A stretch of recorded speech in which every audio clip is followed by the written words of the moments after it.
Good morning, everyone. Good afternoon, and perhaps even good evening. Thank you so much for dropping by and joining me for the first DAZ Plus Pro Artist stream of 2024.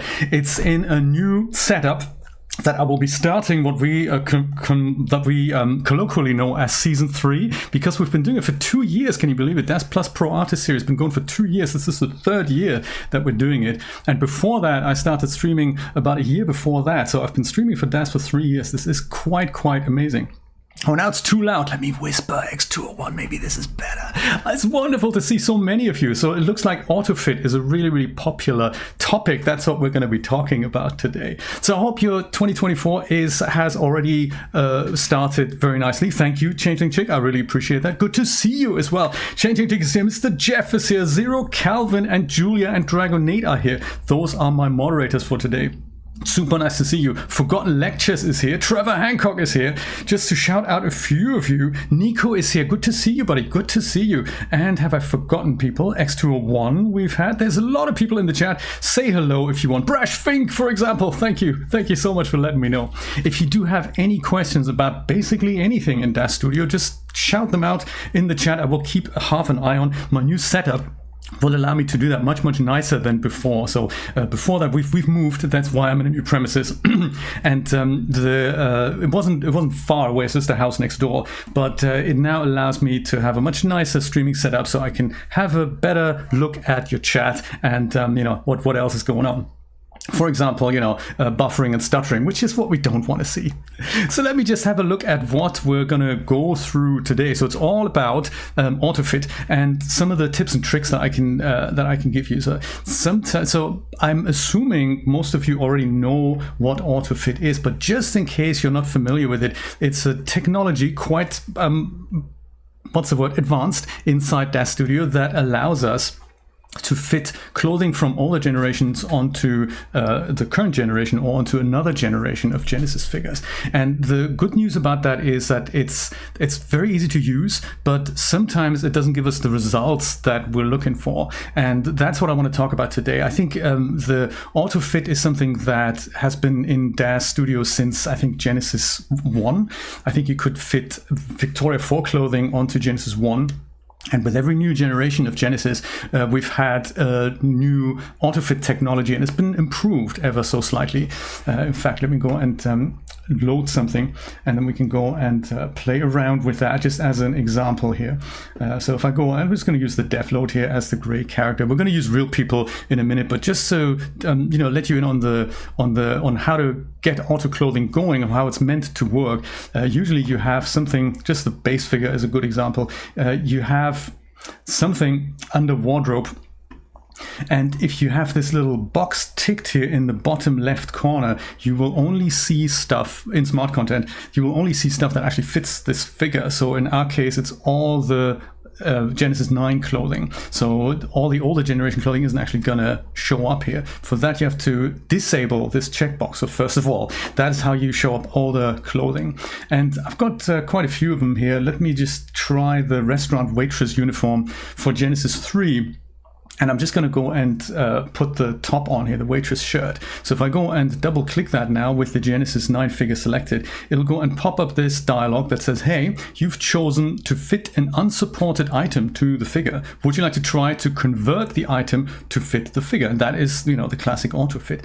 You can do literally nothing and just hit accept, or you can be a little bit more specific about what the source figure was and also what the source item was. So in our case, I would say, since I know this waitress uniform for Genesis 3 female, you can go and give it that. So don't say Genesis 3 male or any of the other things. But if you say Genesis 3 female, then the AutoFit tool kind of knows how to, you give it some help essentially. Then the other thing is here, what type of item is it? Under base, you have these templates here, and they all come from something called the transfer utility. And we'll talk a little bit more about this because that is what AutoFit uses under the hood. So in this case, I would say it is probably kind of a bodysuit tight, maybe a bodysuit loose. It certainly isn't a dress or footwear or gloves template, and it also isn't hair. But if your item were any of these things, pick the correct category. Also try to pick different ones. If you don't get the results that you're looking for, just go try a different one. So I'm going to go maybe say bodysuit loose. Let's try that. Hit accept. And then we don't really visually see anything in the background, but in the viewport, but there's a lot of stuff happening under the hood, and I'll explain to you what that does and what that is. So now that we've done that, we can see, well, the base figure, this shirt actually fits rather nicely. That is quite nice. Sometimes the trouble appears when you dial in custom character. So if I just go and bend this, you can see that the shirt bends with the figure. So that is basically exactly what we're looking for. And also, I don't really see any major distortions here. So that's also pretty cool. Exactly what we want, basically. Sometimes you might see things if you lift a figure's arm. And as I said, if there's anything that you don't know what I'm currently doing, do let me know. But with the base figure, it all looks pretty smooth and pretty good here. So that's good news, and that's basically AutoFit. That's it. Stream over. That's all there is to say about it. No, there isn't. There's so much more that we can go through. One thing that I'll just do is here under actor, I'll go and dial in people, and I'll just pick any person here, maybe Jenny, the new HD character. If I go and dial a custom character up, or even multiple custom characters up, then sometimes I can see that things don't work out so well. So there's scrunching in the middle where I don't really want to see that, and that is something that we'll be able to correct with some clever tips and tricks that I will give you. There's also things like stretching underneath the arm. So when you dial up poses, you might be able to see something that you hadn't quite bargained for and something that you wish weren't there. Thankfully, we don't have that here, but I will show you outfits that do that, and then we can go and correct them together. So that's essentially what AutoFit is and what it does. And the reason why we have it is so that we can make use of our older clothing library on the newer characters. So even if you don't work with Genesis 9, if you're working with Genesis 8, you will have the same functionality inside Dash Studio. You'll just have different kind of templates there. So you won't have the templates that we have for Genesis 9. You have slightly different ones, and the AutoFit doesn't work just as fantastic as it does on Genesis 9. So I remember with older figure generations, there was quite a lot of distortions every once in a while, especially shoes. And the Genesis 9 AutoFit tool has really prevented that from, well, minimized that, not completely prevented it, but it has certainly minimized it. So the way AutoFit actually works, and clothing creators like Changeling Chick will be familiar with this, there's a tool that developers use inside Dash Studio called the transfer utility. And anyone can use it. It comes with Dash Studio, but regular users usually don't know what it is, or don't really know what that's about and how helpful it is. But essentially it's made for something like this shirt if it had been an OBJ, an unrigged OBJ that was made in ZBrush, Marvelous Designer, any of the other 3D modeling apps, something that's not rigged. And our Genesis figure is rigged. And so transfer utility makes it possible to let us rig something like a brand new figure that doesn't have rigging. And it does this by copying the rigging and the weight maps from the Genesis figure, the so-called donor figure, onto the target figure, which is then our unrigged OBJ. And this is sort of how AutoFit works. So it uses that tool in the background. And it uses some other funky tips and tricks just in case you ever wanted to use that. It's on the Scene tab here. If you right click on that, you will see Assets, and then you'll see something called Transfer Utility. And if you open that up, you can go and define what your source item is. So in my case, it's going to be a Genesis figure. And then the target item is that unrigged OBJ. Like this is usually what it looks like, these little cubed blocks that it has. This here, this 3-block icon, that means it's a rigged figure in Dash Studio. And anything that has this sort of icon here, the cube, that is an unrigged figure, and the transfer utility can turn one into another. And it does this by a clever mechanism by looking at the position of the two figures and then saying, yeah, okay, the geometry of the Genesis figure is here and the geometry of the clothing is here. So this is one face group. I'll copy that over and then I'll get the skeleton over and assign the same weight maps to that bone in the clothing. And then as a result, if you open this up, you have a similar or the same structure in the clothing that you have in Genesis. So we have here spine 1, 2, 3, 4. Let me go and put my Power Pose tool over here.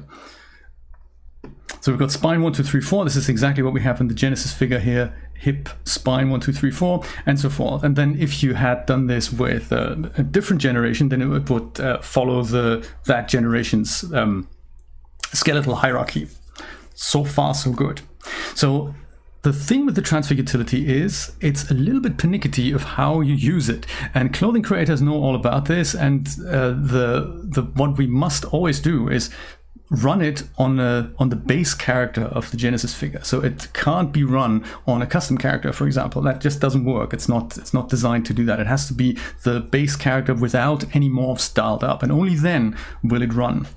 So how does AutoFit utilize this then and apply my clothing to a custom character?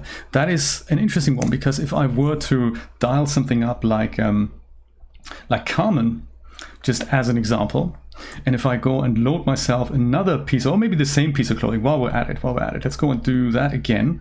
Let's double click that and I'll tell it, well, once again, it was, whoops, not Genesis 8, it was Genesis 3 female. And this was maybe the loose template bodysuit. That was kind of cool. If you run that, it looks like that this also is going to fit. So if AutoFit is using the transfer utility under the hood, how come it can magically rig this anyway? So we can see some distortions under the breasts here. So this is not how the original outfit looked like, and I'm going to show you how to prevent that from happening. There's something else with this particular outfit actually that I'm just seeing, and those are these buttons here. I hadn't quite expected that, because it was just one outfit that I've picked here. Those are called rigid follow nodes. So that's something that I'll just tell you briefly what it is. And the buttons have come apart because the DAZ Studio can say, hey, this is rigid geometry and I want to attach the position of that to a node, which is this one here. That's the actual geometry here. This is a node that we can attach to one or more vertices on a garment, and I would like for those to be married up. And we do this so that when we run deforms and the clothing underneath it deforms, or we dial in a morph that would deform the clothing, we don't want to deform the button. So the button that's attached to this will stay rigid. But that can't be handled by transfer utility all that well, so let's ignore the buttons for now. In fact, let me just go and delete them, because I don't want to confuse you and overload you with too many details here. Buttons, Gonski, perfect, excellent. They should never had any buttons. So how can AutoFit use the transfer utility and make this magic happen even though I have a custom character dialed up? So the magic behind that is, and again, you might not know this, if I go and press Control Shift and F on my Genesis figure, then it'll reset to the original loaded shape. There is something in the Genesis figure and also in previous generations of the Genesis figure. So it has a bunch of morphs that look exactly like the previous generations, and you can find them and dial them up if you ever need that. So this is the Genesis 9 figure. If we head over to the parameters tab here, and then I head over to actor, and then I head over to hidden, then I can see the clones here. These are grayed out. That means then they're usable, but they're hidden by default. So if you don't see those on this context menu here under preferences, usually they're not showing. And that's because a lot of the morphs that are used under the hood of Genesis and clothing, they're hidden by default, but you can go and display them. So that's either on the right click on the parameters tab, you get to preferences, or there's this little disclosure triangle here, preferences, show hidden properties. And then you'll be able to see under hidden, there's a clones option. And that's rather magical, because if you use one of those and dial up Genesis, then my Genesis 9 figure will shape into the form of the basic Genesis 1 figure. And this is kind of cool. You can do that with Genesis 2 female as well, and Genesis 2 male, and 3 female, and 3 male, and 8 female and 8 male. So the magic is the more of these hidden autoclone shapes you have, the more all the clothing items that were made for those shapes, for those base shapes, you will be able to use with AutoFit. So it's kind of cool. It's a really, really nice system, and there are shapes on the store that you can buy to get things like, you know, Victoria 3 clothing working. Not so much on Genesis 9, but I think you can get it for Genesis and Genesis 2. So very, very cool. Put the buttons in the jug on the window. They may come in handy later. Yes, I shall do that. Yeah, so yeah, it's a good point. I'm just like browsing through the chat. You can manually reattach them. That might be a little bit too much for this session, but we'll see. We'll see. One of those things. So with what AutoFit then does under the hood, if I had something that was meant for, say, Genesis 3 female, then it would under the hood dial this up, make this the Genesis 9 new base shape, then quickly go and run the transfer utility on it, on the previously rigged Genesis 3 clothing, but it will turn it into a new item of clothing. Essentially, it'll still have the same compatibility base for the original item, but it's now essentially a standalone item. So that is how that works. So that means that to make adjustments, we also have to sort of know how follower clothing works in DAZ Studio so that we can make the adjustments properly. And I will go and show you how to do that. So let's stay with, in fact, let's go and load, let's stay with this base character just for now. And let's go and pick an outfit that, not so much the restaurant waitress outfit here. I'm going to go and pick something like the Delta outfit for Genesis 3. Let's do that. That's a fairly simple outfit. And the reason why I'm bringing these things up is because when the DAZ sales happen, you get serious bargains on all the clothing. And if you've only used Genesis since Genesis 8 or even since Genesis 9, there's some serious bargains that you can hide there. The wearable preset will apply more than one item of clothing. I'm just going to go and I'm going to do that. I'm going to use the wearable. So I'm going to go and double click that, knowing that my outfit is made for Genesis 3 female. This is going to load 2 items of clothing. It's going to load the boots and it's going to load the dress. So this dialog is going to pop up multiple times. If you do this on regular wardrobe items, it's only going to happen once, but on wearables, it'll happen multiple times. So if you have something that's a complex outfit, then you might see this, you know, coming up like 5-6 times. So don't be angry with it. It's like, there we go, it's 2 windows here. So you have to just do this multiple times. So this is going to be Genesis 3 female. And then this is going to be, I suppose this is kind of a tight outfit. So maybe it's actually a dress, isn't it? Dress. So long, tight, that should do it. Let's do that. Oh, sorry, that's for the boots. Gotta read what it says here, Jay. So this is for the boots. That's not a dress. So boots means footwear template, right? It's probably got an issue with high heels. I'm going to show you a way around that later. And this one is a dress. So we're going to go and say Genesis 3 female, and then we're going to go and say this is a dress, long tight, perhaps. Let's see. Or is it more like a bodysuit? It's probably more like a bodysuit. It's a dress. Let's go and do that. Tight dress. Come on, let's do this. Broken feet. Yeah, I'll totally show you a really simple way to avoid that. And it's not going to work on every piece of shoe, but it's going to work certainly on several.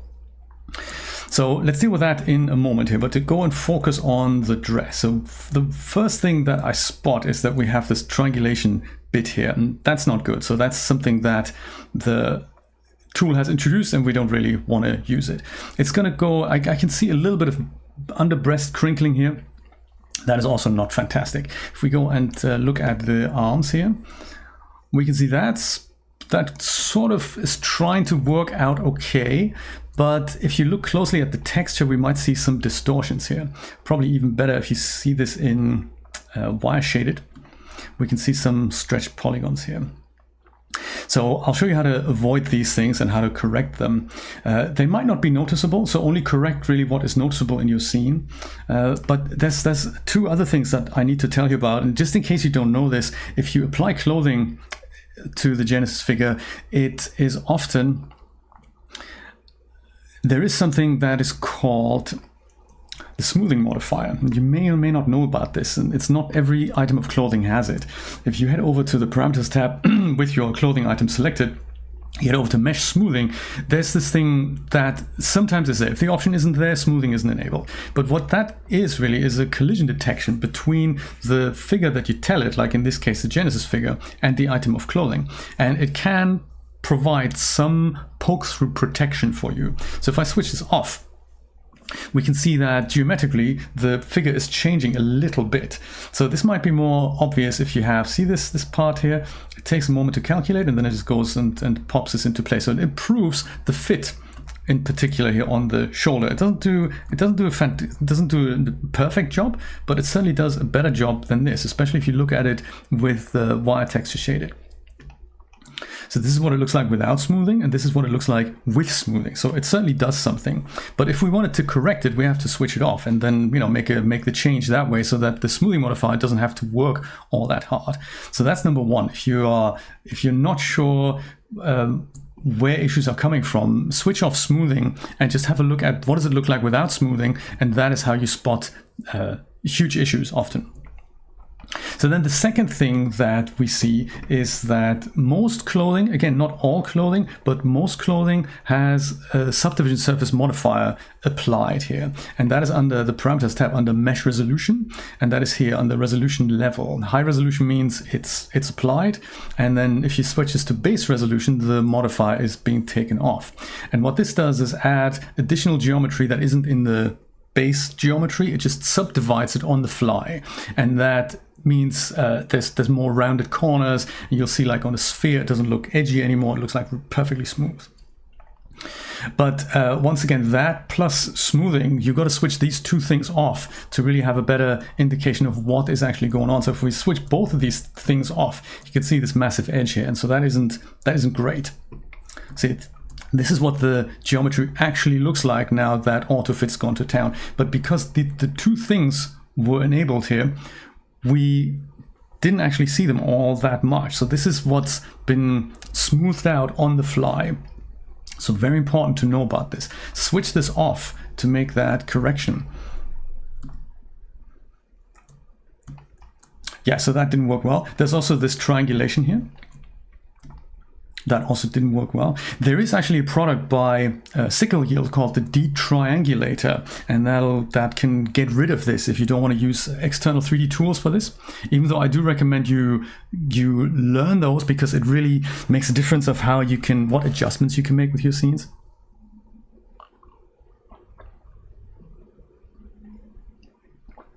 One other thing that is really, really cool about AutoFit, before we get to changing these things, some clothing, especially older clothing before we had deforce, has things that are adjustment morphs.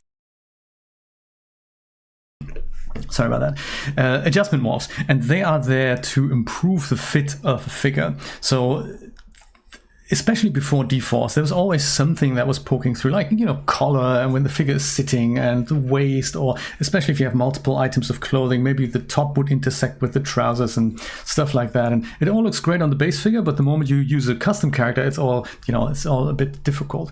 And you can usually find those on the parameters tab under the actor panel, and then there's usually an adjustments category, and we have those here as well. And the cool thing about AutoFit is that it contains all these, so it brings them all across. So if you wanted to adjust the thigh left side, then this were to happen. And if you were to export this as an OBJ and then rig manually with the transfer utility, you would lose all that. So this is very cool. So anything that was part of the original clothing, like loosen the armpits and stuff. So you've got all kinds of adjustment options here. Loosen the skirt back, stuff like that. So if you see poke through in any of these things, switch off smoothing first and then have a look at the adjustments here, and loosen waist front. So you can do all kinds of things especially in older clothing. And yeah, it's one of those things. Look at that and see if that can help you before you need to get on with an additional tool, external tool. Yeah, so that's good. And AutoFit, you know, will leave them in place. That's what I'm trying to say. So if you were to have something like this crinkly bit here, the reason why that even happens is twofold. And there's a lot to take in, I know, but we need to know about it in order to understand how we can support AutoFit on its mission to, you know, to do what it does. So when the transfer utility runs, it doesn't really know exactly how the clothing is supposed to behave. So it goes and tries to do its best, but it might not be so successful. So in this case, it's a shoulder morph here. I'm going to go and drag this back down, and then I'm going to dock it back to the bottom here, so that I have my scene tab, and I can also independently pose my model here. So what I've done here is pick the shoulder joint here of the Genesis figure, and my clothing is a follower item that follows. And whatever I do to the source figure, the follower figure, the follower clothing is trying to do the same thing. So in my case, it was the shoulder here, the left shoulder. And if I go and have a look at that node, I can see that under rotation, I've cranked this slider to 55. And that's just an example. So in poses, you will have probably something less than that. You might not even use the shoulder, but just as an example here, if I move this, there's something that not only does the skeleton move, but in my figure, in my Genesis 9 figure, there's something else that happens, and that is called an adjustment morph. A corrective blend shape is triggered that will morph my figure so that it looks correct. Let me go to the top level of the Genesis 9 figure here, and I'm going to go over to currently used here. Once again, this is with the hidden properties enabled here. I can see two under currently used here. I can see two gray sliders here, and one is for the pec movement, that's this area here, and one is called body CBS shoulder Z55PL, and that's a snazzy name, but there's method to the madness because it goes and does this to the Genesis figure. If we didn't have that, and the Genesis figure skeleton would go to work, then this would happen. And that is not a good look for either the Genesis figure or the clothing that we're trying to fit it. So what the developers have done is they've created this as a morph, modeled this in an external application, imported it, and told this, hey, if ever somebody uses this joint here, please dial up this morph in proportion so that the side of the body doesn't look so terrible. That's why that is. That's why that is. Because just with the rigging and without the corrective morph, we wouldn't get that nice a figure when the figure deforms. So what this means for our dress now is that it being follower clothing recognizes when we move this joint, hey, there's a morph that's supposed to be dialed up, but I currently don't have that, says the follower clothing. So DAZ Studio says, no, you're right, you don't have that. I will give it to you. And then what happens is it's going to try its best to behave just like that morph. But of course, it doesn't exactly know what to do. So it's inferring this. So if I select the dress and go to currently used, you can see that the same thing happens. So there's also a body CBS shoulder Z55PL, and it's dialed up to 100%. If I go and dial that down to 0, this is what the dress would look like. And that doesn't actually look that bad. But the moment this morph comes into play and it's dialed up to 100%, you know, the dress now follows, but there's also issues here. And that is what we need to fix. So the good news is that we don't have to fix every single joint. Like usually when you make scenes, you don't have to fix every single joint. Clothing creators, on the other hand, have to do that so that no matter what you do with your figure, the clothing always looks perfect. So we don't have to correct everything. We can just do this partially. But if you wanted to do it, you could go ahead and smooth this area out in something like Hexagon or ZBrush. And we'll have a look in a moment how to do that. And then you can override this morph with your own correction so that this doesn't happen. And then the issue, in fact, doesn't happen. So that's, if you are into that, then you know that's your first step into clothing creation with DAZ Studio. But for something that we use in our scenes, we don't have to worry so much about correcting every single joint, just the ones that are important for your scene and to make that look good. So as an example, to correct this, we can go and use Hexagon. In fact, let's do that. I'm going to go and show you how to do this. And Hexagon, you might say, hey, look, Jay, Hexagon is like so super old. Why are we even bothering with that? Because it's free, number one, and it is super tightly and really well integrated with DAZ Studio. And that's just something that I find so valuable. You get it from the DAZ store, of course. In fact, there's two things that I recommend you get. One is the regular Hexagon, and the other one is the beta version. Hexagon Beta is in fact 64-bit capable on the Mac. This is the link. I might just go and pop that in the chat here. This is the beta. Ah, you like free indeed. Yes, I like free as well. The regular version you can also use, but that's only 32-bit. Probably for clothing doesn't make that much of a difference, but you install it with Install Manager, close DAZ Studio down, install it with Install Manager, and then you essentially have a super exciting modeling application at your disposal. And the way this works is, well, first of all, if you head over to, once it's installed, edit preferences, and if you head over to bridges, there's going to be a Hexagon section, and this is where you can give it the location to Hexagon. Like if you have the beta version and the non-beta version installed in parallel, you can give it the exact version that you want it to launch when you do this.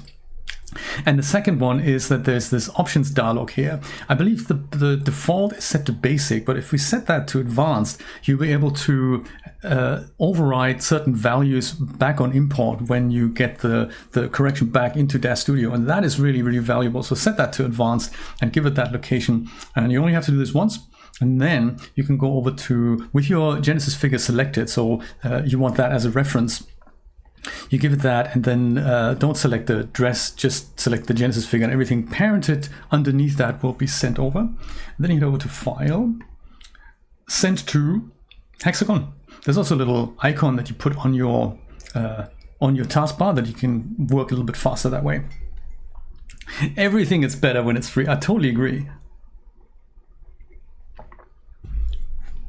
Oh, we have another shirt in here. I didn't actually delete the RW shirt. Let me go and do that now. I didn't mean for that to still lurk around in here. So we have the dress and we have the boots. And we see our issue down here.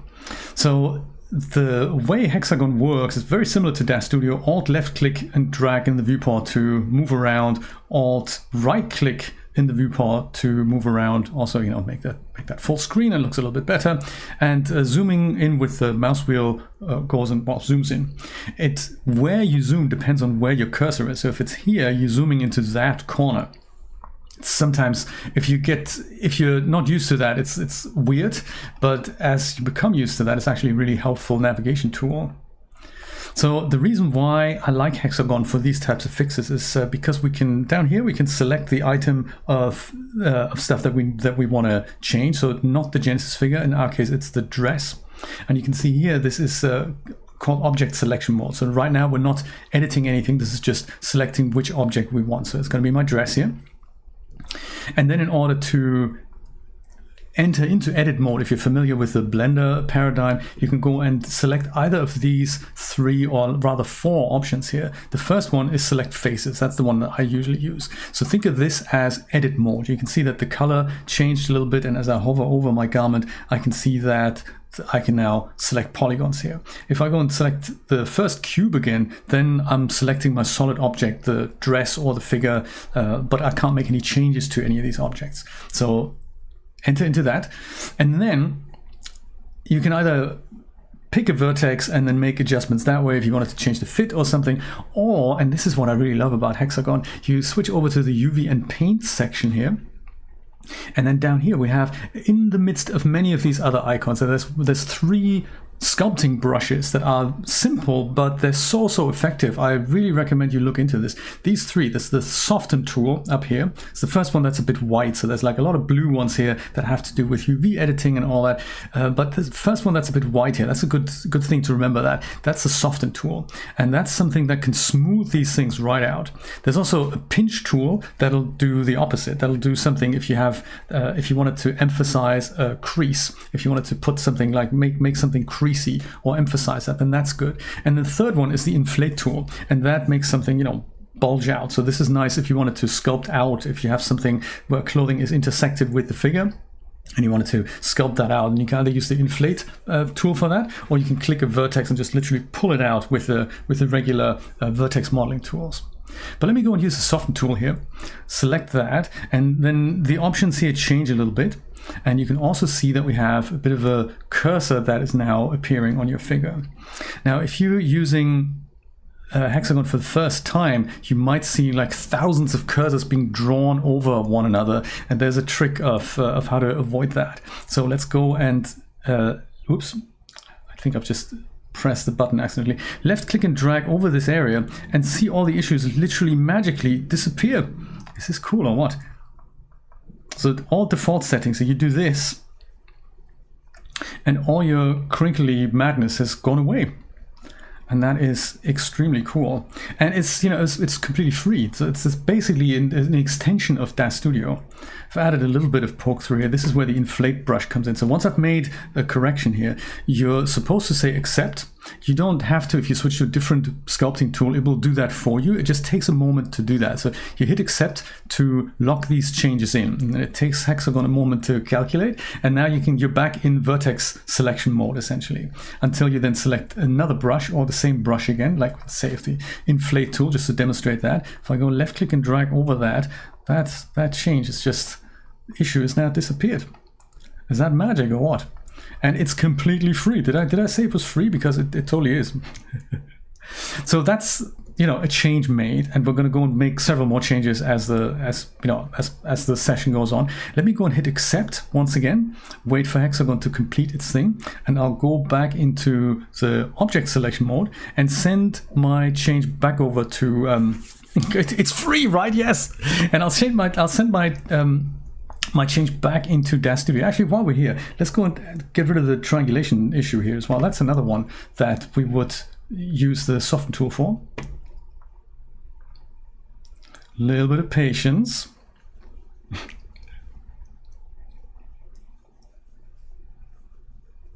There, that's that change. That change made. You can take as much time as you want. I think we can still see a bit of a triangle here, as if she's wearing really, really thick underwear. You can change the size of the cursor here if you wanted to have a larger area. 3 kind of works well as a default. There's also strength that you can crank up or down. There's even different alpha masks that you can use. You can get quite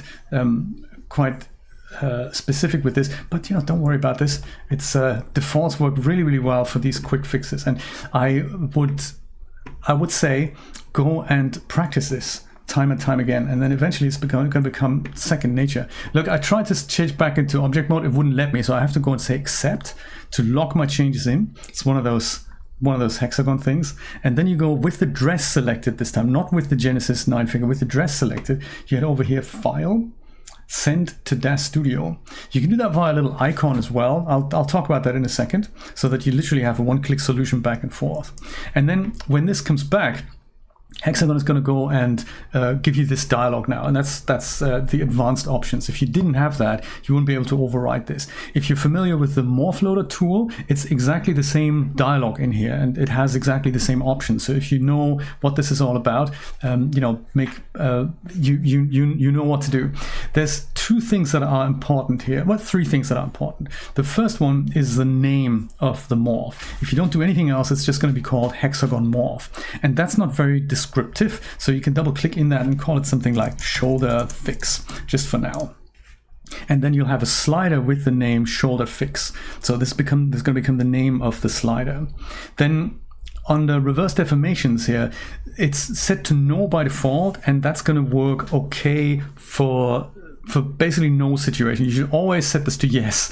No means that it assumes the shape of the source figure hasn't changed. So in our case, it's probably going to work with no, because we've used the base Genesis 9 figure. But in a real life situation, you're probably going to have a custom character, and you're gonna want to set this to yes. Override existing, it's set to make unique by default, so that means the slider is going to be created as a unique thing. So if you already had something that's called shoulder fix, it will prompt you for a new file name because it says, hey, you've already got something called shoulder fix, or one of those things. You need to revert deformations. Yeah, good point. She's actually bent. She's not in the A pose. Good point, changing chick. No, you're right. Absolutely. So I always kind of out of habit set this to deltas only, and this would override something that is already there. So anything that is that has this morph, if you want to go back into Hexagon, make another change because you're not quite happy with what you've done, you can just go say deltas only, and it'll just override this. So basically, by default, set this always to yes, set this always to deltas only, and you'll more or less always be happy. So when you do that, hit accept, you see that nothing's changed. We've seen this success message, which is nice, and it hasn't changed because we need to now go into the clothing and dial this up. So there's a way to override these existing morphs if you wanted to correct something for good, like as clothing creators would do. But for us, it's probably be enough if we go into our morphs section here and just go dial up the shoulder fix, and then that is taken care of, both of these things, the triangulation and this thing. Look at that. Beautiful. So this is how you do it, and more importantly, you do this non-destructively. There is a way to literally update the base geometry of the garment, but you probably don't want to do that unless you really know what you're doing.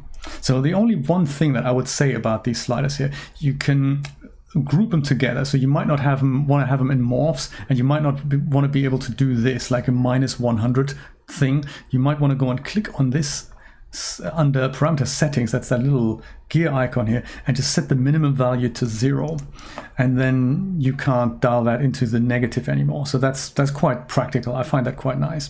But the other thing that you might want to do, change the path. So if you're okay with morphs, leave it there, but this is where that comes from. So morphs, Hexagon bridge, if you wanted to have your own sort of category that you can always come back to, you could call this one corrections as an example, or you can call it fixes, or you can call it J's fixes. Does it accept an apostrophe here? It does, doesn't it? I think it does. You can even go and put a nice color on this if you wanted to really make that stand out just while you work. Then there is something called J's fixes, and I have a nice pink slider here. But it's totally up to you. This is something that you can do. And then on a per pose basis, you would have your set of corrections that you can just go and dial in, and that'll make your life a lot easier. So let's look at a real life example for that. Maybe with a character, and then I use a custom character for this, and we'll have a look at maybe this exact dress or something, maybe this exact dress, and I show you how I would use this on a scene basis, and then we'll talk about how to save those things out. Did I mention that if you do have any questions that are related or unrelated to this, do drop them in the chat, and my moderators will be able to fish them out, and I can go and address them. And so we have a private Discord group that we communicate, and if any of you have a question that I haven't picked up in the chat, then don't be afraid, just go and drop it there, and I'll be able to get to that. Okay, let me go and in fact delete everything and start with the character that is Genesis 9 based, of course. Maybe Keaton by the Lioness. Let's do that. And she's very curvy, and she's got a slightly bit of a non-standard body shape, and that is something that's really representative of something that you're gonna have to fix if you use auto fit. Excellent choice, isn't it? I saw her and I thought that is a really good character. Thank you, I appreciate that. I'm actually working on an updated version of my stream safe textures product, so I'm going to go and use that just to, so that YouTube are happy, and we want to make sure we're in somebody else's house, so we're going to make YouTube happy by not using the original Keaton textures. We're going to use the my own stream safe textures, and then she's going to have this painted underwear that the Victoria 4 figure used to have, so that's quite nice. So no problems there. So yeah, you can see very much deviates from the base Genesis 9 figure. And if we use the same clothing product that we had before here, which is this one here, Delta outfit, and I can show you the shoe trick as well. Let me go and double click the whole outfit. And this one is for the boots, so that is going to be Genesis 3 female, and that's going to be footwear template. Hit accept. And the delta dress we said is going to be Genesis 3 female. And what did we say now? Was it, did I say dress, loose template? Or did I say bodysuit? I think I said this, didn't I? Did I say tight? I don't quite recall. I think I did. Thank you, Brian, for posting those links. I really appreciate that. And not only that, let's also go and give her a pose so that we may have to fix, other things. Lioness is here, the creator of the Keaton character. I love it. How you doing? It's Keaton. Absolutely. It's Keaton. I like it. Wonderful to see you. Good to see you. Yes, autofit. There's just so much to talk about in regards to autofit, isn't there? Let's go and pick a pose. Pick a pose, any pose. This is, I can filter this down and make it a pose that we have for Genesis 9. Anything like Z everyday standing poses, perhaps? Summertime fun. How's that? Yeah, this is nice. Let's go summertime fun. Genesis 9 standing. Let's do that. So this is probably not made for her specifically, so we're going to have to make some adjustments here. We probably don't want the hand to intersect with the figure here, but you can see that there's some let me just go crank up the HDRI a little bit so that we can see this a bit better. So there's a ton of stuff that we need to fix here on the belly. This is that triangulation bit here, and this shoulder looks okay, but this we probably need to fix. And yeah, we'll go through all of that, and we're going to go and create and the butt, we need to fix that as well. No worries, we can do that. And the shoes, remember the shoes? I'm totally going to show you a fix of how to do that really, really easily. Okay, so a quick pose adjustment here, maybe before we do anything else. That hand probably needs to come out like so. That's almost what we want. And on the head, I think I'm going to leave that because the moment we put hair on it, that's going to be another adjustment there. But so for, just to reiterate, in order to see what we actually need to fix, we need to switch off the two things that I told you about. Do you remember what they were? Quick test for you guys. And also, do you remember where that is? Think about it for a second while I have a cup of coffee. The two things that are crucial to understanding what DAZ Studio is trying to correct already before we've made any manual adjustments. Switch off the monitor and the CPU. Yes, Trevor is correct. Smoothing is correct. iRay also good idea. Actually, no, this is good to remember. I know people who do everything while the iRay viewport is enabled. And while, of course, that looks really, really nice, that also takes up a lot of resources on your computer. And I would strongly recommend while you do all these types of adjustment bits, don't be in iRay, especially if you're on a Mac. Well, this was a little bit blown out here, wasn't it? I only did this for filament here. I'm just so that we can see a little bit more here. Sub D, also save, good idea. This is another whole topic that we're going to talk about later. Say it was smoothing and sub D. You were so right. And where do we do this? Is it on the figure? Was it on the clothing? It's on the clothing, of course. Let's do that then. Let's find that delta dress, and then on the parameters tab, we go to mesh smoothing, and that's the first thing we're going to switch off, and we're going to see this area change here. In fact, we're going to see all the areas change. So that's one thing. And then the second thing that we need to do is the mesh resolution, switch that to base res, and we see yet a further change happen. All right, so just something to remember. This is something we need to fix. Triangulation and the belly we need to fix. We probably need to have a look at the under boob crinkling here, so that might need to be smoothed out. This we can probably leave. This is probably okay, and this definitely needs fixing. But that is really all. So here's how you do that. Click on your custom character and send them over to a brand new copy of Hexagon. So not so much brand new, but you don't want this lurking in there. If you send it over now, this is going to still be in there. So the easiest way to get that out is to just say file new, don't save this. And then Hexagon starts with a clean slate here. So with that, you can either use that little icon here, or you can go and say file, send to Hexagon. This icon, I can show you how to, if you want to know how to do this, put it on the menu. I'll show you how to do this. Underarms, yes. Ugh. Yes, I hear you. I hear you. Here she is. Whoops.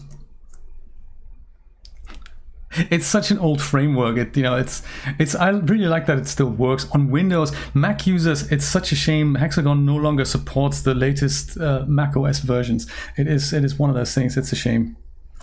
But that is more Apple's fault for not wanting to be backwards compatible. So we can do this and go back to our UV and Paint tool and use the Soften tool. And that's the first thing we're gonna do. Soften, and then I'll go over with the Inflate tool and go and change all these things. If you have a tablet, drawing tablet, you can use that as well. This we're going to worry about later. If it's small poke through like this, where it's not massively intersecting, you can probably leave the smoothing modifier to correct that. You'll develop a feeling for that. And then we have this area here, so that needed also to be drawn out, but we also have a little kink here. So just like you have that triangle at the front, you also have this issue at the back here. So if you wanted to smooth that out, it'll look more like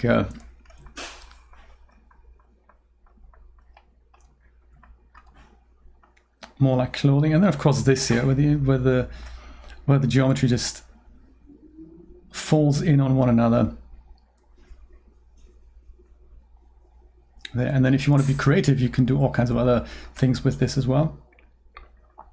And I grant you that Hexagon is an old lady, and if you wanted to model something from scratch, even though you can't do that, there's probably now better tools available to do that with, like Blender or any of your other favorite tools. But for these quick fixes, I think it's just an invaluable tool.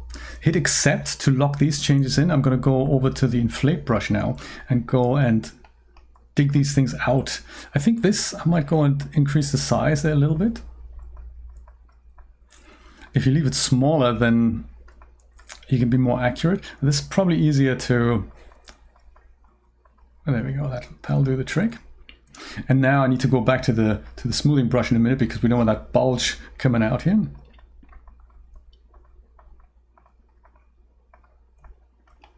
Yeah, subtlety is key. And this small stuff here, you don't really have to worry about it, because the smoothing modifier is going to do a really good job at that.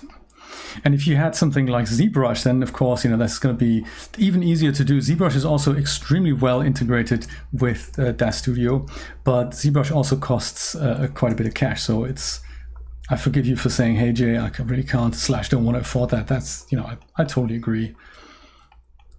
If you can't justify it financially, it's a professional tool, so in that respect, Yes, saving is a topic. Bring the real Jay back. He never saves. Good idea. That is a good idea. Linus, that is a good idea. Indeed, exactly, Mark. That is so true. And also, I do like the convenience. Yes, I didn't actually catch everything here. Let me just go and smooth this out again, and then we go on to take care of the rest here. Sometimes you can't actually do it with the brush tools, and sometimes it is actually easier to just grab the, oh my god, I'm destroying it now, and I didn't mean to do that. Totally destroying Keaton's outfit here. I didn't mean to do that. Yeah, so if some things you can't do with the smoothing or with any of the brush tools. Am I actually on the right one? Am I on the Soften tool? I think I might have accidentally been on the Pinch tool. That's what the Pinch tool does. I totally didn't mean to do that. Let's go undo. Yeah, pinching will collect geometry in places. So yeah, I think I did this a little bit wrong here. Can I go abort? See if I can fix it. If not, I'll just go. There we go. That's much better. Yeah, I was accidentally on the wrong tool. It happens. It happens. Yeah. So if you can't make this happen, if you can't make this work with the sculpting tools, I can show you a way to do this with the vertex tools. And that's the other big advantage of Hexagon, that has these two things. I think I've ruined it. It's fine. If ever this happens to you, and since this is a nice demo session, what you can do is go to abort. If you think, hey, I've screwed this up, man, it's just, this isn't working for me. It's totally fine. File, new, don't save. Just send it over again from DAZ Studio. Which brings me to another interesting point. If you make too many fixes on the same morph slider, you might ruin work that is already working. So I say I wanted to render out 3 pictures here, and she's going to have 3 different poses. I would probably have multiple sliders, not just 3, one for every pose. I would probably have, like, I don't know, 8 or 10 or however many corrections it takes, and then just isolate them onto smaller areas. So I could leave this fix for one morph slider, I could leave this fix for another, and maybe I'll do that. So I'll just go and correct this, send that back, and then isolate those changes into that. Select the dress. Make sure you're not on the pinch tool, but go on the soften tool instead.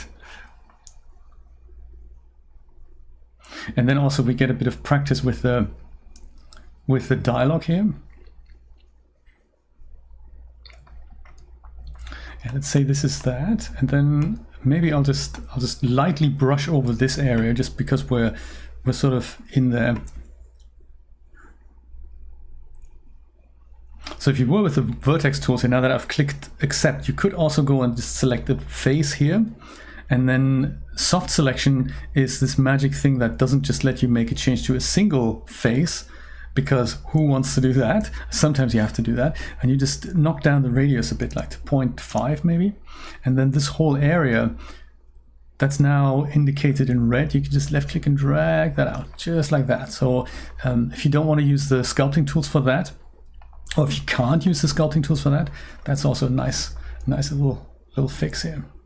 Hit accept, go back to object selection mode, and then we're going to go and send this change over to DAZ Studio as one slider. Here it is. So I'll go leave everything in the morphs hexagon bridge section, but I'm going to call this one here, what is that? The right shoulder fix. Shoulder fix R.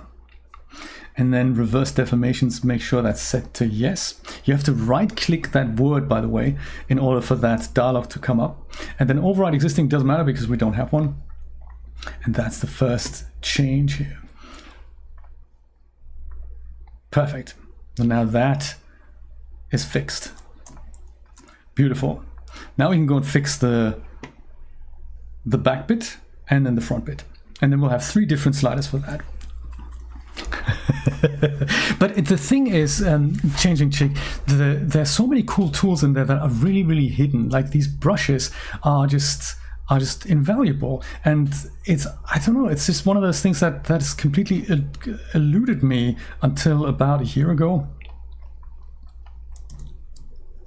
Perfect, leave that on, and let's go and make that change here.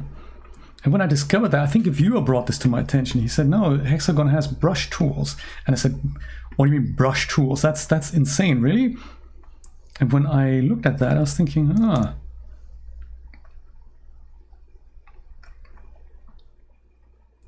come on. Oh, I'm on the wrong tool here. Haha, inflate tool. Sorry about that. Inflate.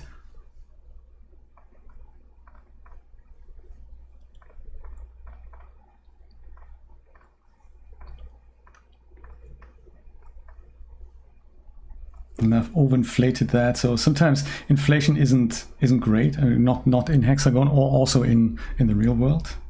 The subtlety is the key. I think one thing that people have the biggest problem with is really the viewport. That sometimes it's just very difficult to see what you're doing.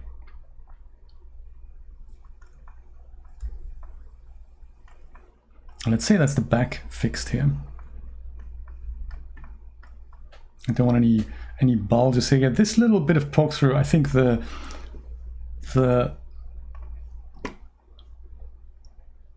smoothing modifier is going to work that out. But because I'm pedantic, you can, if your manipulator isn't showing the correct direction here, there's a way to change that up here. If it would point like this, it's sort of difficult to pull exactly in the direction of the normals. So if you switch this over to selection or bounding box, either of these will, selection is usually the one that faces directly towards the normals. And it's another fix made. So accept, go back into the object mode, and let's send that over. If you use this a lot, Hexagon has this little palette here that says custom, and that's empty by default, but any of the tools that you use a lot, you can go and put on there, and that makes it quite nice to just isolate the bits and pieces that you need for these fixes. So what I tend to do is bring over the soften tool and just right click on that, and then a dialog comes up that says add this tool to the custom tool palette. And if you say yes, then you go to custom, and there's really only this one icon. This here is to drag the palette off so that you can dock it somewhere else. Let me go and put the other guys on there as well. So under UV and paint. So that was the soften tool. Then we have the pinch tool. I don't think I need that. So just so that that mistake doesn't happen again, I'm going to skip that and just go and use the inflate tool, right click on that, and then add that to the custom palette again. And then also under utilities, you have this little DS icon. So that's another little shortcut. If you right click that, you can go and add this to the custom palette. And now I have basically only the things that I need. And you can click this. I don't get confused by other options that Hexagon has. I can go and drag that off and then just go and put that maybe here. And then I know soften, inflate, and then send back to DAZ Studio. So that's also nice. You just click that and then you're back in DAZ Studio with the back fix. Reverse deformations, definitely yes. Make unique, we can leave that as is.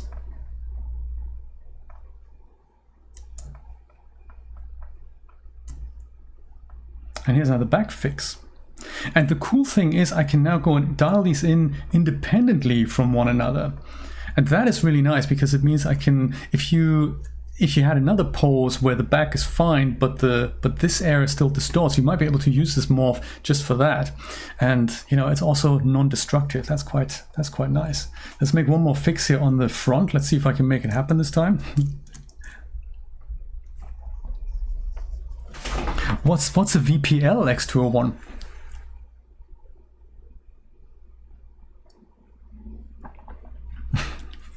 Right, Mark, how exciting! Yes, it was. I was like that as well. Hexagon has that. That's incredible because that makes it a complete game changer. Very cool. Let's see. So I think the smoothing first of the triangulation bit here.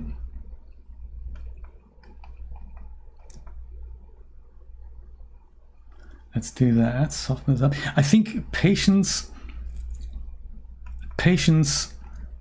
and really take your time over this. Enjoy the process. If you try to do this in a rush, you screw things up more than you fix them. Oh, right. Perfect. So the just while we're talking about that, then my idea with the new version of the stream safe textures is that I like to add more styles to it. Like this is the classic style, but I'd like to add 2 or 3 other styles to it, that you have something that is a bit slimmer at the back and at the front, and just have different styles that you can play around with. And I'd also like to include an LIE version of these, so that if you have your favorite skin textures and you wanted to turn them into a stream safe sort of skin texture, then you can do that. So that's also planned. I don't know when I'll release it, but I'm currently working on it. So within the next month or so. That's my plan. So let's see. I'll go and use the select faces and just go and pick this, and then just make the radius just a little bit larger. This slider here, I wish it was working a little bit better, but 0.6 might just be what the doctor ordered. Or just select more faces here.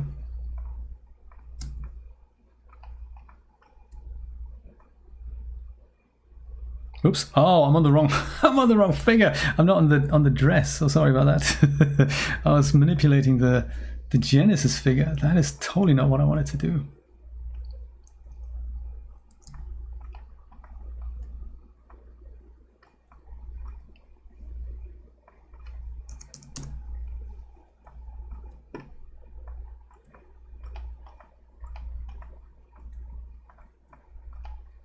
Yeah, this isn't easy with Hexagon. I think also you can go and switch off your donor figure in case you wanted to select something a little bit better. Just make it invisible until you made that selection, and there's the clothing here. So that needs to be a little bit larger, but not that large. Yes, I wish that slider would be a little bit more forgiving.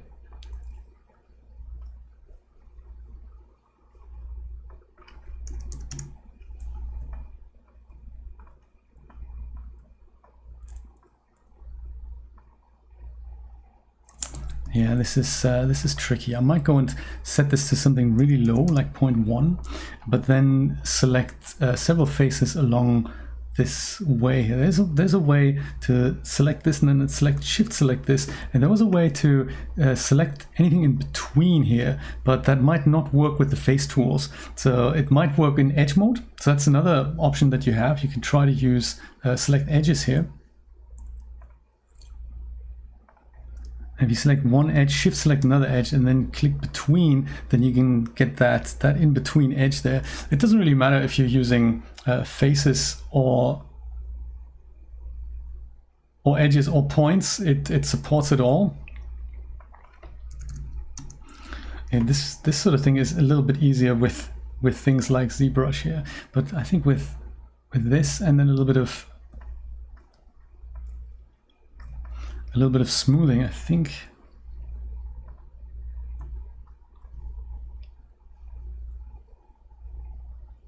Come on, buddy, where you at?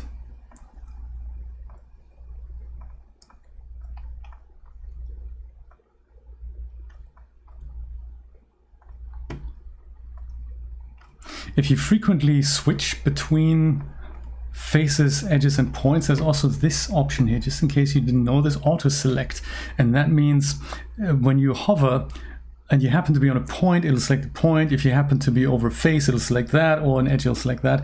So if you're not quite sure what to select, you can do that. So it's, I tell you, Hexagon was ahead of its time when it was released. So we got all the stuff out. That's quite nice. If we go and just use a little bit of softening now to calm it down with a slightly smaller brush here.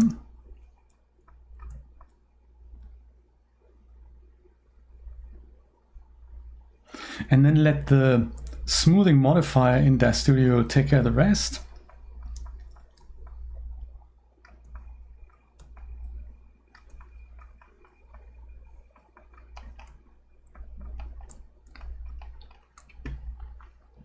Hit accept. Visible panty lines. That's great. And go and send it back to Dash Studio. And we'll call that one front skirt fix, perhaps. Reverse deformations.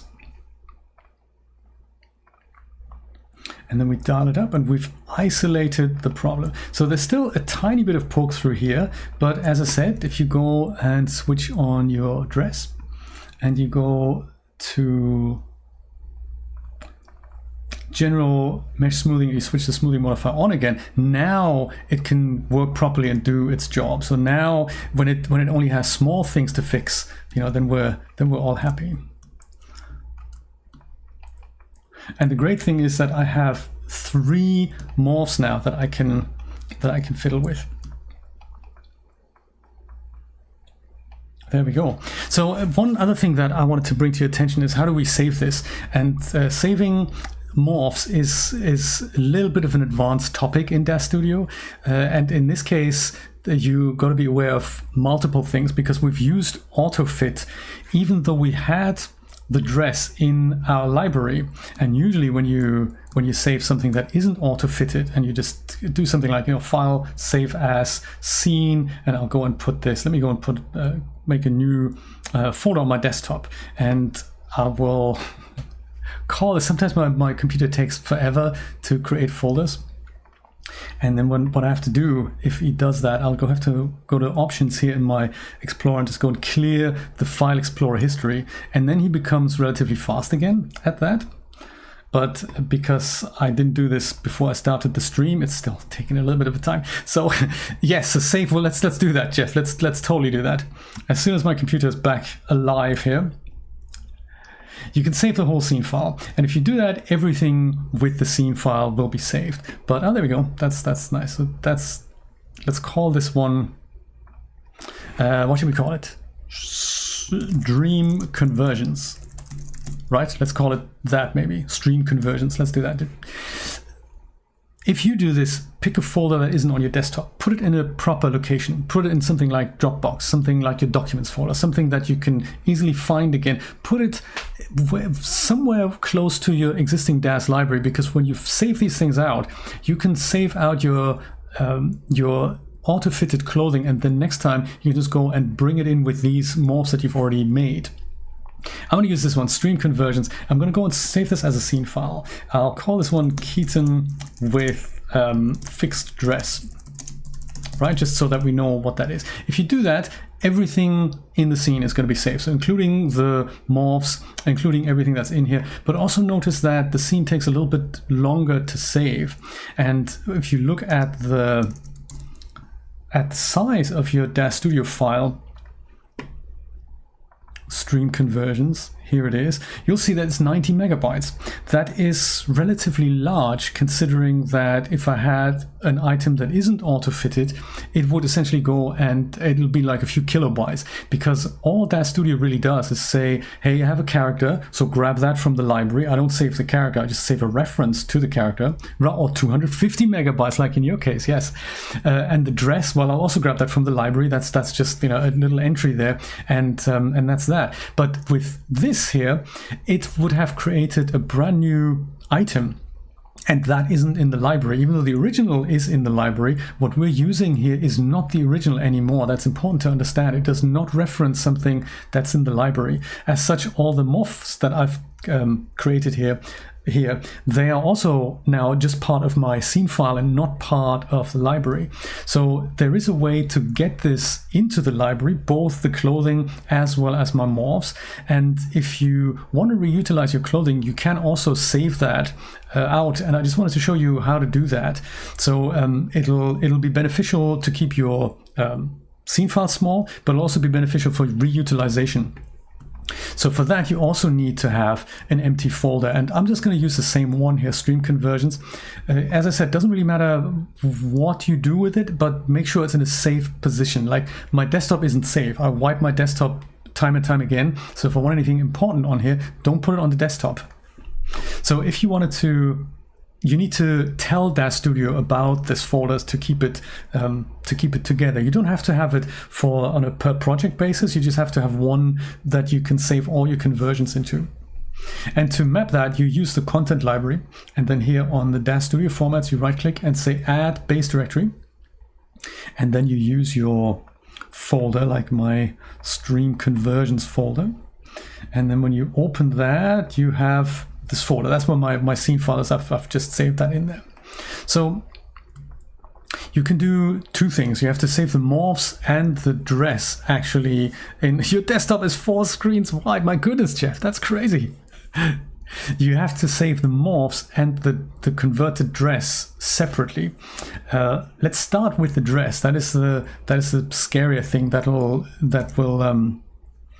keep our file size down. So 90 megabytes here, that's now in there. If you head over with the dress selector, with the item of clothing that you wanna save, like we're gonna do the boots next, it'll be file, save as, and that's under support asset, and then there's figure prop asset, and that's usually not a menu that you go into. So all these here on the first part here under save as, that's something for regular users. The support asset ones, that's more for content creators. But because we're doing content creatory things here, we're gonna think a bit like that.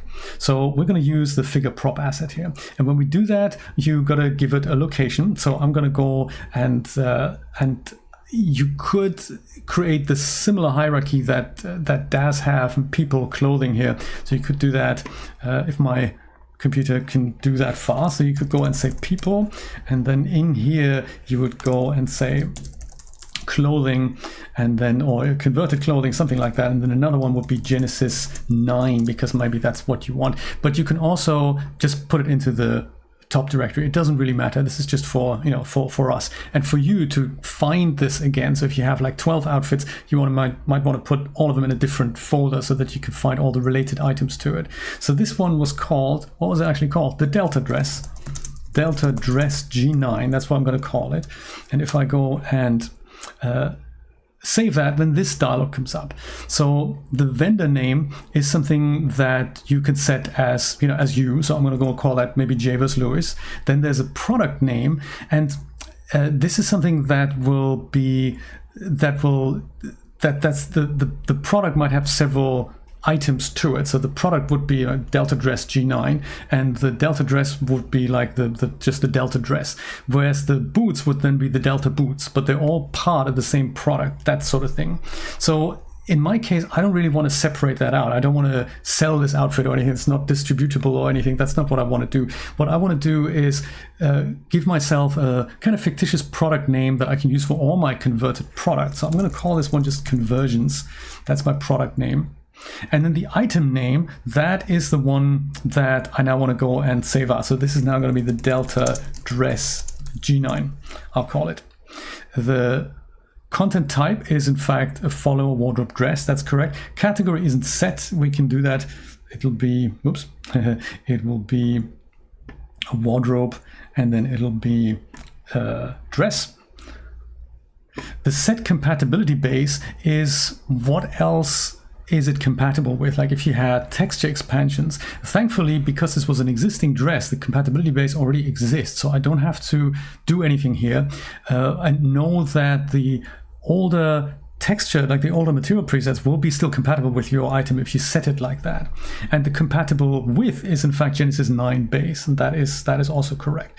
And that's all I need to do. Hit hit accept, and that is now saving out our dress. And I'll show you in a moment where it's saving that to.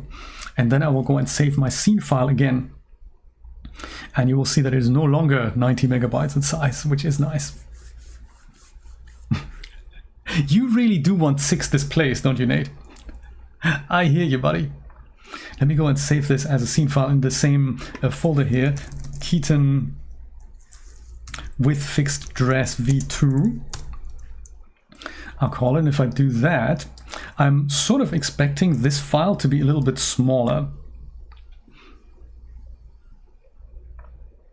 And it is. Look at that. It's only 16 megabytes versus the original 90 megabytes.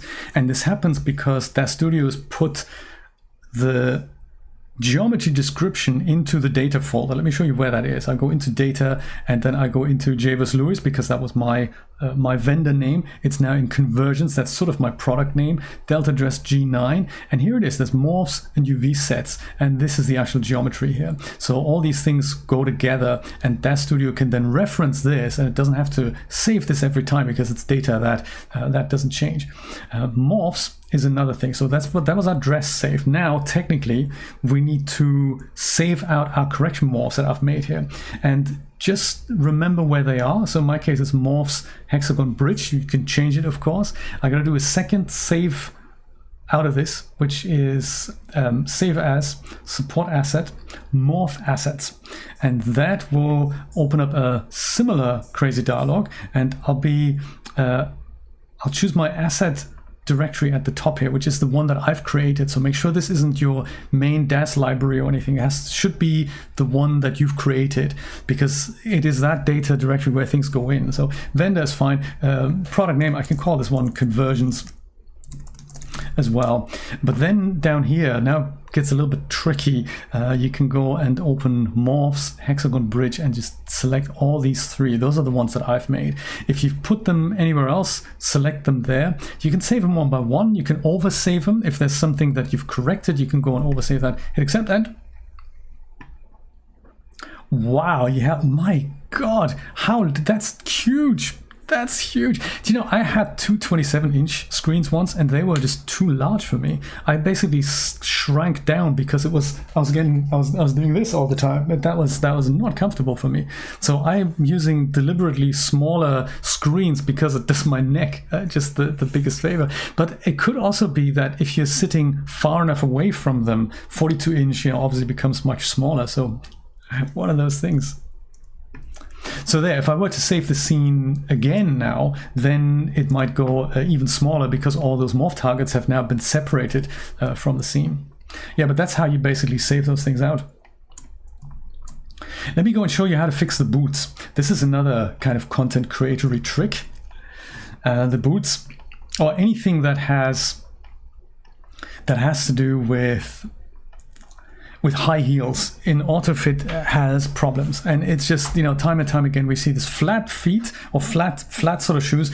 They convert beautifully well. So if anything that is flat-footed now works pretty much without you having to worry about it. But the high heels, they often create a problem, and it really depends on the shoe type model that you have. Like in my case, I don't really see the feet, so the easiest way to avoid the feet doing this is literally to hide them, and we can do that by hiding them the moment we fit the boots to the figure. And we do this by selecting the character that this is made for, and then you can go to a slightly special tool which you find under tools. It's called the geometry editor here, and this is a nice thing. It works in conjunction with another tab that you have to have open, which is the tool settings tab. And in here you have three sections here. You've got the regions, sometimes they're empty. You've got selection sets, they're usually empty. Surfaces is the groups on which you define material, so you find them also on the surface tab. And you also have the face groups. So that's a long list, and this is all something that the transfer utility or AutoFit has inferred there. What we need to do is select geometry on here. I'm going to go to the wire shaded viewport. If I draw on this, you can go and select a group of faces that when the boots are being fitted to the figure will be hidden. So ideally we want to hide the whole foot because we don't really want to see that. And we can make use of the either face groups or in our case the regions of that. So regions, we have something that's called feet. So you can go and click plus and that'll select the whole foot like so. If you don't have that, you can also go to face groups and then you find something like L foot. That's this front bit here, but then there's also this other bit which is L toes, I believe. L toes, there we go. So you add that as well, and then you have the same thing for the right. So there's R toes and R foot, but thankfully we do have regions here, and we can just go and add that. So that's the whole foot geometry added. You right click on this and then you say geometry assignment, and then at the very bottom set auto hide faces for attachment. And this is a little bit crazy, but if you do that, it'll ask you, hey, so you want to hide this geometry for when which exact item is being fitted, and we say it'll be the delta boots. So pick that, hit accept, and you see nothing's happened, and that's perfectly fine because it happens on the next fitting process. So the shoes, if I right click on them, they have the fit to dialog here, and fit to means what we're doing, we're fitting these to Keaton. We're saying, okay, let me go and fit that to nothing or to something else just briefly, and then they look like that, and it's, you know, not what we want. But now if we refit them, right click fit to Keaton, we say accept, and then the feet are hidden, and it looks like, hey, those are boots that she could be wearing. And it's a really cheap trick, but it works every time, and that is quite nice. If a slightly easier solution, so you now have to go and you know, maybe fix this poke through here and you know, save out the converted boots, and then you can go and fit them again. It's slightly easier way to do this if you're just in the middle of something and you think, hey, I wish there'd be something I could just, you know, get rid of. If you didn't want to go a round trip into the editor, let's say this part of the poke through here, you can always select your figure and go back into the geometry editor and then select those polygons here. And then right click and just say geometry visibility, hide selected polygons. When you do that, the figure has a hole here. Basically, this is what the figure looks like now, but we don't care because we see still everything that is important about the figure. And you know, if she has a few holes, it's fine. If it works for the render, you can do that. So that's a kind of a temporary fix. To do that, there's also a way to bring this back. So on our boots, if we unfit the boots, the feet come back. This doesn't come back. So we'd have to go and say geometry visibility, show all polygons, and then, oops, sorry, I was on the wrong figure here. Geometry visibility, show all polygons, will bring that back. The feet aren't back because the boots are fitted. So the moment we say fit this to none, feet come back. So, you know, yeah, but that's a really nice way of doing that. So let me go and fit that back to her and also bring the boots back. Yeah, that's how you do that. She's now got extra comfy shoes. Yes, exactly. That's exactly right. Let me see if we have any questions. Like Leo was asking something. What about full suits where the footwear is included? Often the transfer or auto fit doesn't know what to do then. Yes, so if you have an outfit that is something that encompasses everything, then I would go, let's go through this one more time actually and use another character and see if we have another outfit. Or we can stay with Keaton and try another pose, but a different outfit. That we could do. In fact, let me just go to the bathroom real quickly and I'll be right back. Stay tuned.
I'm back, and I didn't have my intermission thing on there actually. Good point. This is something I still need to set up. I'm still very much settling in here. Guys, if you do have any questions, now is a really, really good time to ask. If there's anything else you want to know. Oh, Jeff, for example, can anyone tell me how to get rid of the heart icon that YouTube displays at the bottom right of the real-time chat? It overrides the last pose. And you know, I totally agree. And I don't know the answer to that either. I wish I put it in a different place, but you know, they bloody don't. So one of those things. Should we stay with Keaton? Since why don't we do that? Let's go into Control Shift F. That'll bring the figure into the original pose again. Ding, there we go. But it retains the character, and we can go and get rid of the dress and the boots, and the feet come back. That's quite nice. So let's stay with this character. There's so many cool characters that have come out recently. like Van Helsing I'm a fan of, but also Walter. I'm really looking forward to Walter. I haven't played with him yet. Van Helsing. Carmen wasn't bad. Let's see, so if we stick with her and we pick another outfit that isn't made for Genesis 9.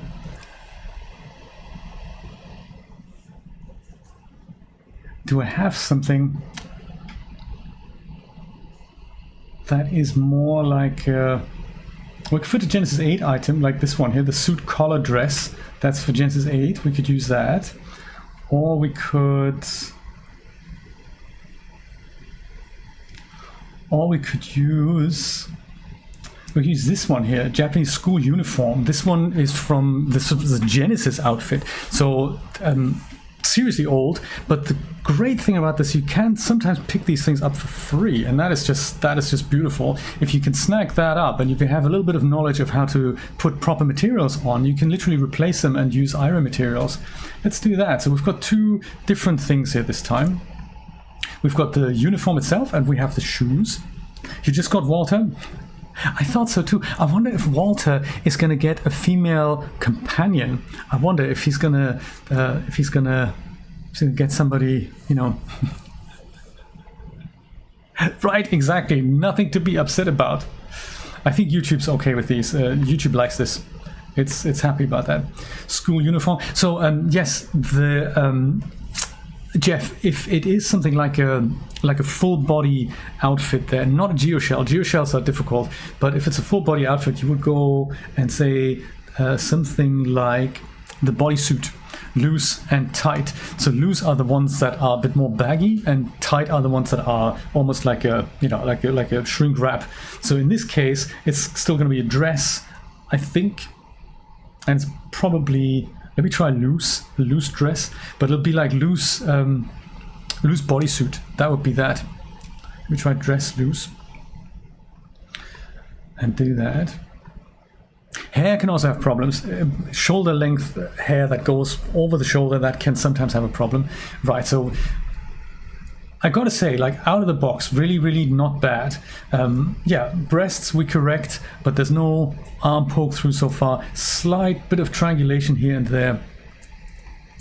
So if you wanted to convert this to make it work properly, you'd probably make these corrections first in the A pose. But often when we build scenes, we don't really have time for that, and we just go and we want to use this character in one particular pose. So don't be afraid to dial that pose in and then make all the adjustments that it takes. Same thing with the shoes. So these are flat shoes now. So that is Genesis. And this one would be then the footwear template. And look at that. There's a little bit of crinkling going on here. They would probably have been a bit smoother, but that is something you can soften, like under the shoes as well. There's actually, I didn't talk about this because I didn't want to confuse you too much. There's another thing we can save right inside Dash Studio, and it's a little tricky to figure out where that is, and that is the weight maps.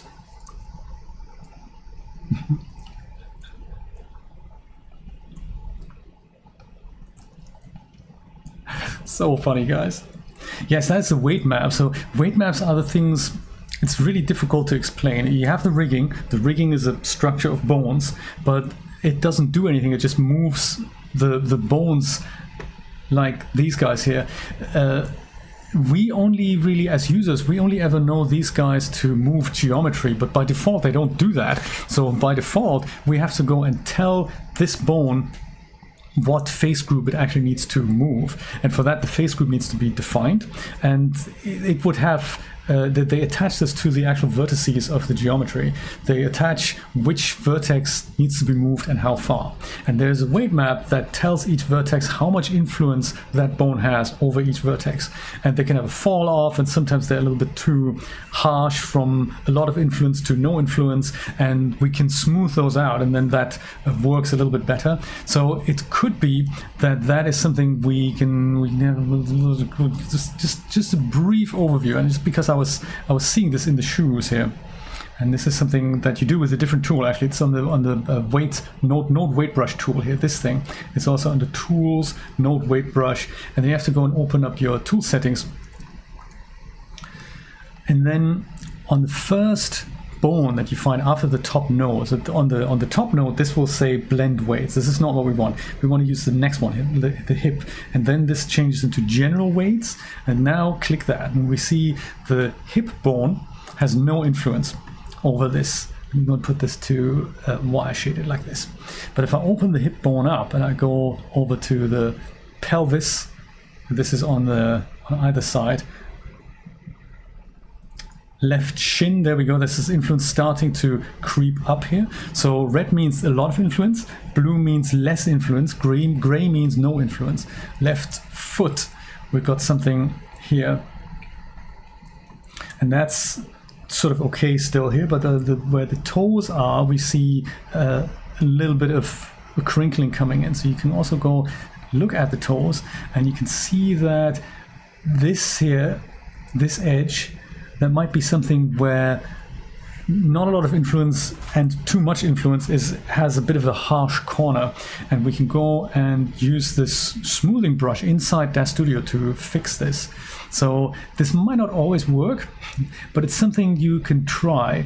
So as you go over that, you might see, and I should have really switched off the smoothing modifier for that, so switch that off. Mesh resolution is already on base, so that's fine.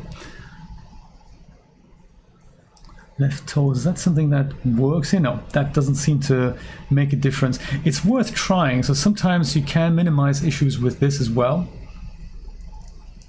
But this looks like a case that we need to go and take this into Hexagon and make that there. Just wanted to let you know there is another way to smooth things out. It's not one is better than the other, so usually the 3D modeler will help you out there. But yeah, in this case, it looks like the weight maps don't do the trick. So sometimes they do. So let's go and try to fix this then in Hexagon here. And once again, same thing as before. We go over Hexagon, make that a new scene.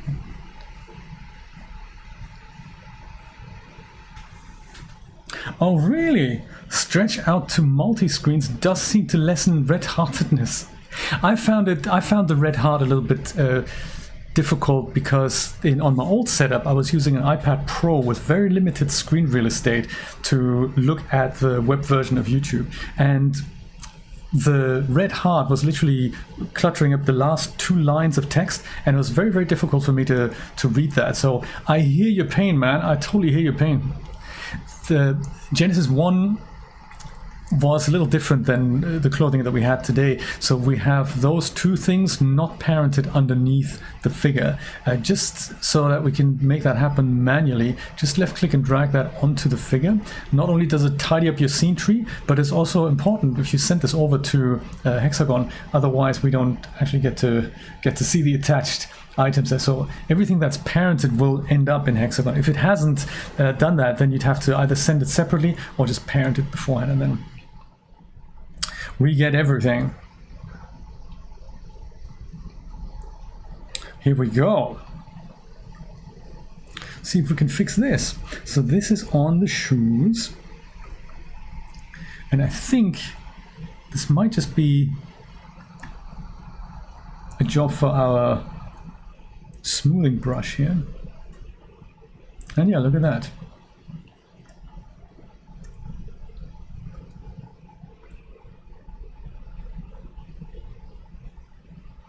Any sort of kinks, just melts it away, just like as if it was magic.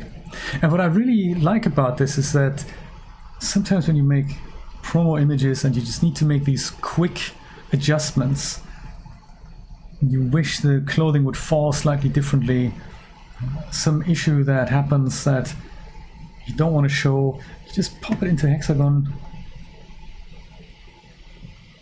And I'm so glad that they still have it on the store. It's one of those things that I hate to see this go at one point.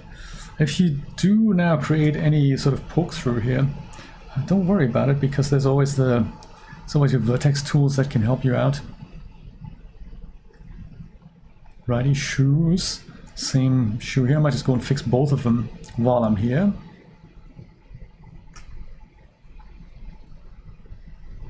It's tempting to increase the strength of this tool, but you might destroy more than you want. So nice and easy does it. Just in case you install Hexagon and you're excited to get going and you see a mess of thousands of locally redrawn blue cursors here, there is a setting. Brian, there's an article on my website that explains where that is. If you can dig that out, I think if you search for Hexagon brush, it should come up. And if you can find that link and post it in the chat, that'd be great. Oh, you are the best, man. You're the best. It's because, you know, it's like Mr. Spock, like my mind to your mind. It's like the mind meld thing. Thank you, Brian. I appreciate that. Big shout out to all my moderators, Brian and Dragonate, and to Julia. I'm really, really glad that you could make it. It's just so nice. It's just so nice knowing that you're there. It's just wonderful. And thank you so much, everyone, for coming and for watching. We had a huge turnout today. It's that's great. I hope you're taking a lot away from this. And do show us your renders. You know, if you do have renders that you've made with auto fitted clothing or as a result of stuff that you've learned in any of these sessions, you do let me know. Hashtag it with DAS Studio on the socials. Look at that. I don't think I need to correct any poke through here. I was kind of prepared to do that. Maybe just here, just a little. No, I'm just, you're ruining it now, Jay. Don't do it. It's not intersecting with the outside of the geometry, so we're all good here. We're all good. Abort. That's, you know, you can never have that link enough times. Obviously, spend as much time as you need on this if you needed to smooth that out more. But that to me just looks okay. You can also, I mean, while you're here, I'll show you this other thing that Hexagon is really good at. If you needed to have the socks a little bit higher, you can go and pull them up and create a morph like that. But let's bring this over first. And this is going to be shoes smooth. And we use reverse deformations, and make unique doesn't matter because we only have this one.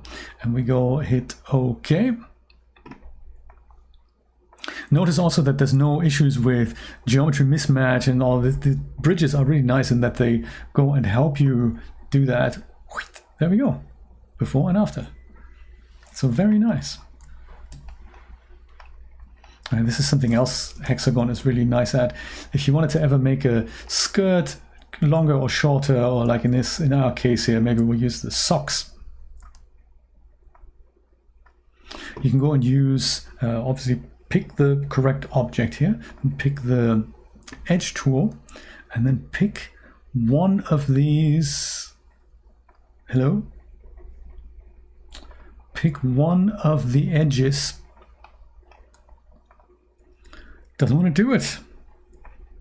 Hexagon, what do you like? Or maybe I have to accept the previous edit first. So now I should be able to do it.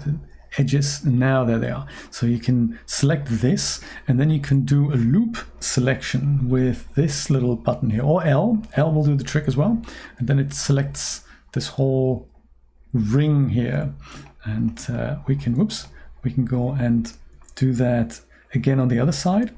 But now with a bit of the soft selection at the radius, you can go and just make a small change to this.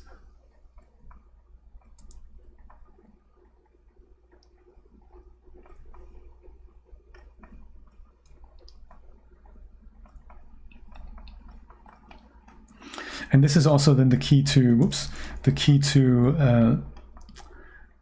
to making other adjustments. So if you wanted to have clothing just behave slightly differently than what any of the adjustment morphs give you, you can do that. So now I think I need to have that a little bit smaller here, and you can use the universal manipulator for that.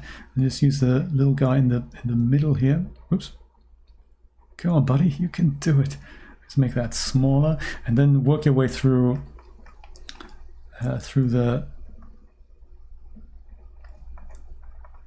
rest of the adjustments here. I'll show you this with one sock because it might take too long for the other sock. And once you're done, accept. That's that vertex change done. And now we go maybe take the inflate brush. Just have a little inflation session here.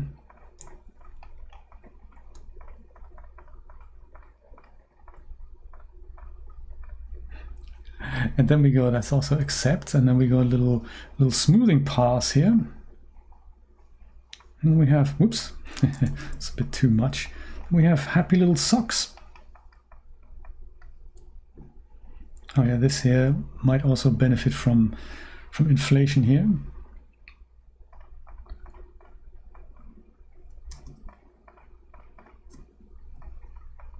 There is, I think to do the inverse, I think you hold shift down. I think that's what you do in Hexagon. Yeah, look at that. Shift will do that.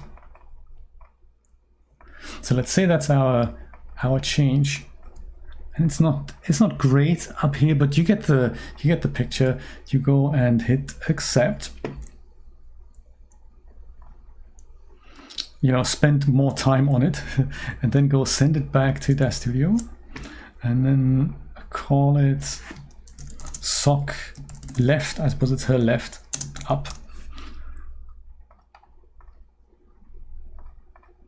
Reverse deformations, okay. And we can pull up a sock. Let's add a bit of randomization into your character. It's those little bits and pieces, those little tricks that really make or break a scene, and also set it apart from, hey, I've just loaded this character in and didn't really make any adjustments to, you know, look at that, there's more life in the bottom of the shoes. You can also turn one thing down. You can have a strap off the shoulder. You can have one arm longer than the other, that sort of thing. If one of these red bits need to be, you know, wafting up and down, you can have a morph for that. You can totally do that. I think that is all I have. Changing Cheek was asking, is that a restore or a zero? When did I mention that? I don't recall. Control Shift F, you mean? That is a restore, not a zero. If it is Control Shift S, you were asking about, that is definitely that one. Yes, Control Shift F is a restore, not a zero. So the character stays the same. Control Shift F.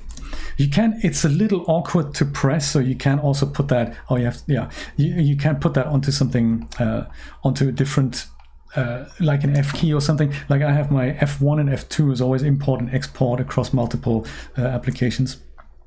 We do have 5 minutes, so if you do want to ask anything else, I might just go and have a go at smoothing out the under boob area here. I think that's all we need. And yeah, show Hexagon some love. It's been really nice using it. It's alongside, you know, Marvelous Designer, where you can do all these redrapes and on steroids. Even with older versions, it really doesn't matter if it's the most up-to-date one or if it's an older version. You can do these redrapes here really nicely with Marvelous Designer.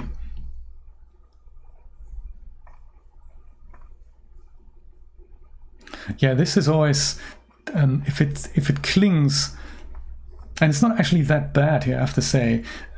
Just sometimes you get this real crinkling and like anything under boob is sometimes looks really terrible. I have to say this is something that Transfer Utility has done an excellent job already. It's just following the body contours, but it doesn't, you know, destroy the garment like it used to. You're very welcome. You're very welcome. I'll be back in 4 weeks. And I don't exactly know with which topics. If you do have anything that is you know, burning on your mind, we can have a look at face transfer, for example. We can have a look at more materials with Substance Painter. We can have a look at more exchanging content between Dash Studio and Unreal Engine. You know, I'm open to literally anything and everything. Whatever you want to see, either drop it here in the chat or as a comment on the YouTube video, or you can also go and leave a message in the watch thread that we have in the Dash Plus forum. if you ever have anything that you want to see. Phase transfer, yeah, it's one of those things. It's hip. Many of us have bought it. Many of us haven't actually looked at how it works yet. But yeah, apparently there's a big improvement to the first version, and maybe that gives us also an idea of how to compare it to other tools in the industry, like the iClone tool that has a called Headshot 2. They have something that looks very similar to Faceform Wrap. That is also something that you can do that with. So one of those things. Using Genesis 9 in Unreal Engine. Yes, that is also a nice idea, because Genesis 9 actually behaves a little bit better than Genesis 8 by default in Unreal Engine. We'll pick one of those. My friends, thank you so very much for dropping by. I really appreciate that. It's super nice to be back. It's been weird that we've been, that we've had the last month there wasn't a DAS Plus stream, but it's great to be back, and I'm sure I'll be back with another one, season 3. Thank you guys. Take care. Bye bye.